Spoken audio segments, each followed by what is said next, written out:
finished the game. Well, you can go out again later. It'll be dark then. Well, come in. Deep in the heart of every American boy is the feeling that he needs a lot more time for play. But still is his need for more places to play. For in most cities throughout the United States today, playgrounds are woefully lacking, and youngsters are forced to seek amusement in the city streets. In the smaller communities, although space is usually plentiful, it is seldom equipped for recreation, and children congregating in the roadways are constantly exposed to danger.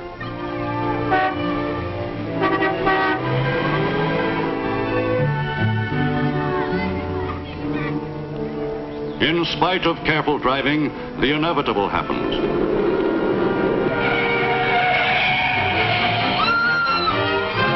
In a single year in the U.S., as many as 800 boys and girls have been killed, and more than 50,000 injured in street accidents.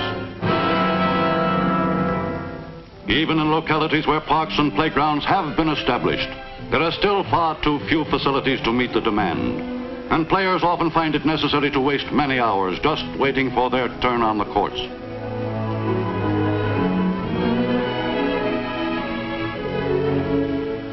But after a time, patience wears thin, and the young may soon settle for other places of amusement and other kinds of fun.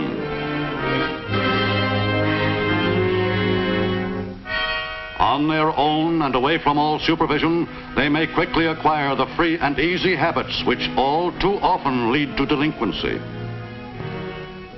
Instead of the team spirit of the playing field, they may develop the marauding habits of the underworld. It is only a short step to outright crime.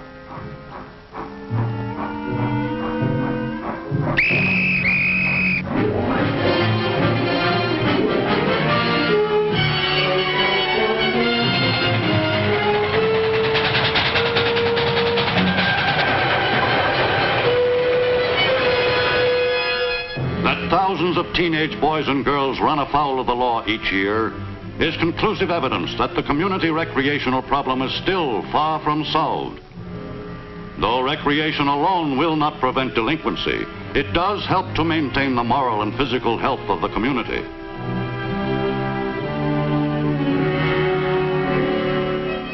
During World War II, some 3.5 million young men who might have been healthier and stronger had they been provided with adequate recreation areas in their childhood, were rejected as unfit for service in the armed forces.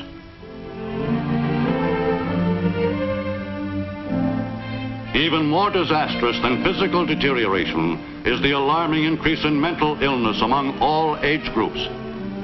In the U.S. today, 1 person out of every 20 must undergo treatment in a mental institution, many of them at the taxpayer's expense. Today, public-spirited groups of every kind are zealously working to make up for the omissions of the past by promoting and even helping to finance more and better playgrounds. And throughout the country, progressive municipalities are coming to realize that recreation is an essential part of community life, ranking in importance with public health and education. Civic leaders and elected officials of cities and towns of every size are today reappraising the outdoor recreational needs of their people, and in many cases are taking the necessary action to meet them. But though some progress is being made, the job ahead is still a big one. Of the more than 16,000 U.S. municipalities, only a scant 2,500 have organized recreation services.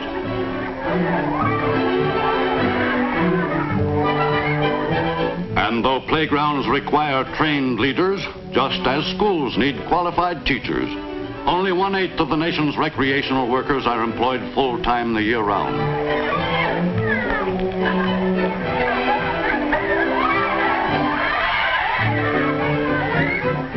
It is the recreation workers' job to teach youngsters how to play according to the rules of the game and to encourage them in the ways of good sportsmanship.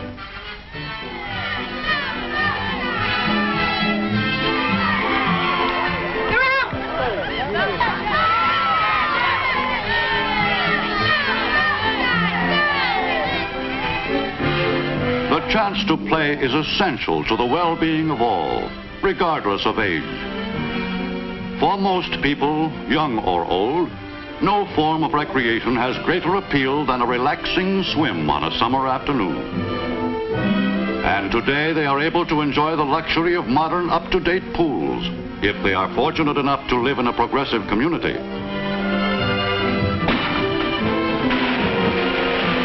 But the facilities of the community play areas must be diversified to accommodate the preferences of all, and they must be made available at the least possible cost. If the place and the equipment for play are conveniently at hand, even the less popular sports will attract people who never before thought of taking part in them.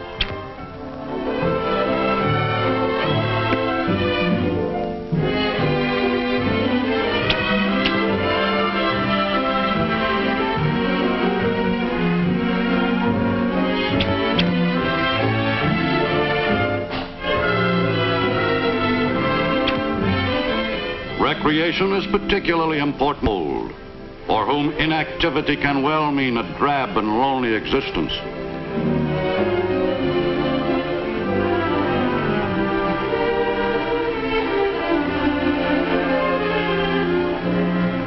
Today, thanks to the advancements of medical science, men and women in the autumn of life enjoy better health and can expect to live longer than those of past generations.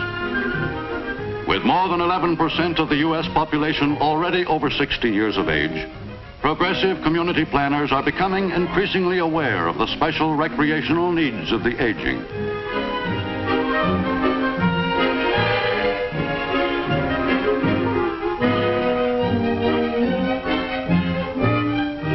Growing at a rate greater than that for any other age group, are recreational opportunities enabling grandma and grandpa to have a good time, while keeping themselves physically fit and mentally alert.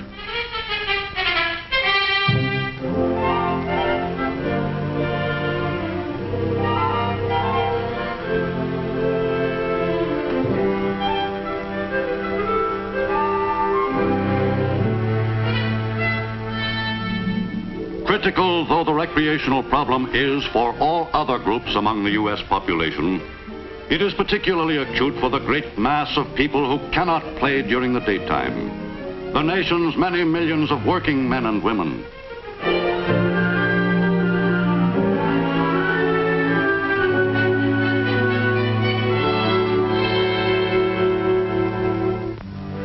For very few job holders are able to take advantage of the facilities which most recreation centers offer.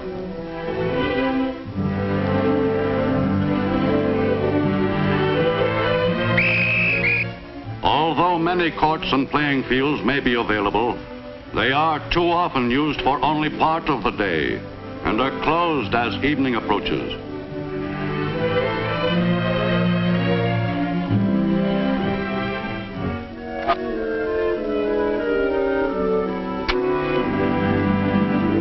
After nightfall, the community recreational problem becomes more acute. Deprived of playgrounds that can give them wholesome amusement, teenagers inevitably find that they have nothing better to do than to pass their evenings loafing on the street corners. And sooner or later in their search for diversion, they are likely to drift into the same pattern of nighttime existence as that followed by so many of the older members of the community.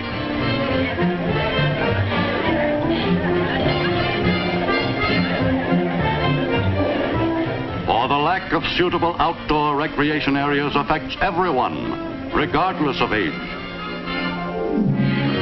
Recognizing the urgent need for adequate day and night recreational facilities, alert civic leaders are working toward a solution to their problem. And although such leaders all approve of a progressive program in principle, there are many considerations involved. Architects have completed plans for Memorial Park and have submitted this model for our approval. In designing it, they've had the advice of recreation experts and of the equipment manufacturers. As you can see, it provides facilities for many different kinds of sports, daytime and nighttime as well.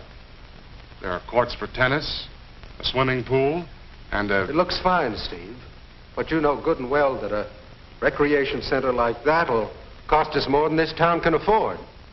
No, George, you're wrong. In terms of community living alone, this park will be worth many times our investment in it. Of course, in dollars and cents, it's a sound proposition, too. By charging admission and rental fees on certain occasions, we can help meet the operating costs of the park. We don't have to build it all at once. Just part of it now and part of it later on, and gradually we'll get it all. In the meantime, the park will help to increase the value of the neighboring real estate. What's the need for all this floodlighting, Steve? Well, Paul, you've got to remember that nighttime is the only time during the week that many folks can play. Studies made in 12 communities, about the same size as ours, show that courts and ball fields get at least 25% more use with floodlighting installed. Through floodlighting, nighttime recreation is made possible, not only for those who like to participate in sports, but also for those who like to watch. A fact which big league baseball clubs like the Brooklyn Dodgers have long recognized profitably. Today, more than 1/3 of the major league games throughout the country are played at night, under lights, accounting for almost 40% of the more than 20 million tickets sold each year.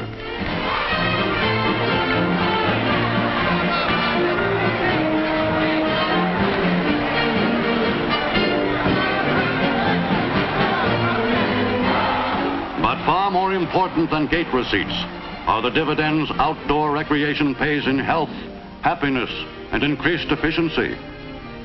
Many large industrial companies realize that no matter what his job, the American worker who has a chance to play in his off hours will invariably do a better job. Progressive companies today not only encourage their employees to take part in recreational activities, but often cooperate in providing and maintaining floodlighted playing fields for their use. Several nights each week, the employees turn out to watch games involving company teams, and the building of team spirit inevitably helps to develop a better company spirit.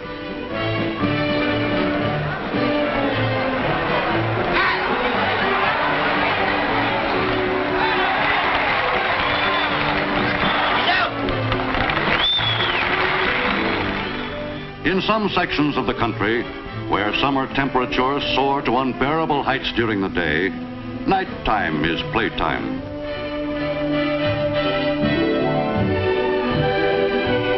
Playing facilities of all kinds, though virtually deserted during the heat of the day, receive maximum use at night.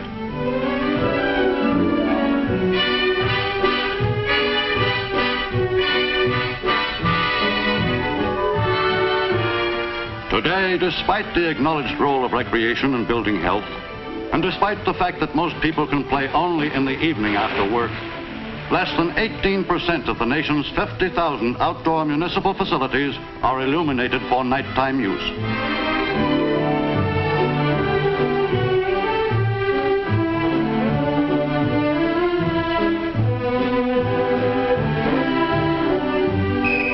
Though such public facilities are greatly needed for each age group, there is a particular need for centers which can be enjoyed by all ages at all hours.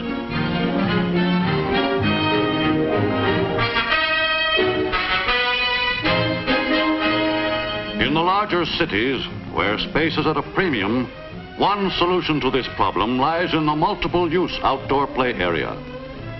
Wherever facilities of this kind have been established, they have helped to prevent juvenile delinquency.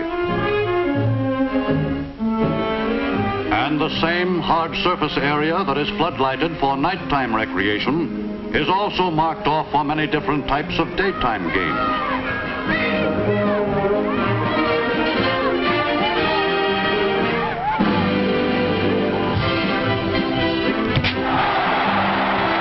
Autumn, winter, and early spring, when the days are short and the hours of darkness long, floodlighting assumes an indispensable role in the enjoyment of outdoor sports. In recent years, spectator sports events have been held more and more during the evening hours.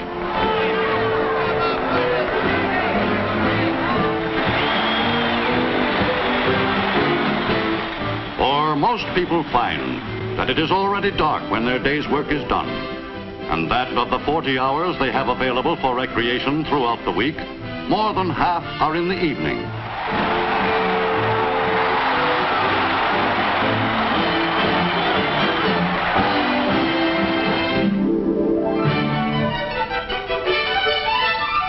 For the entire community, recreation is a year-round necessity, fully as important in winter as in the milder seasons of the year. No matter how crisp the weather, invigorating fun in the great outdoors contributes greatly to healthy, happy living.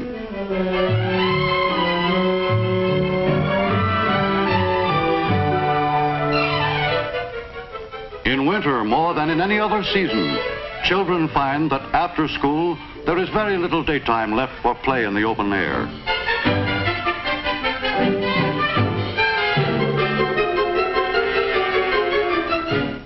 Recreation can serve no better purpose in the life of a community than in helping to keep the American family together as a unit. After going their separate ways during the day, father, mother, and children can share their evenings together in healthful outdoor play. And for Dad especially, nighttime recreation provides a welcome opportunity for comradeship with his children.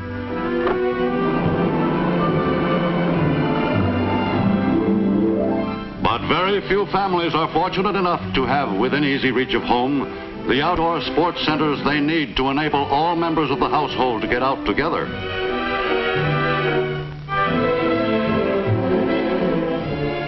For even in the most progressive communities, there are still not enough nighttime recreational facilities available.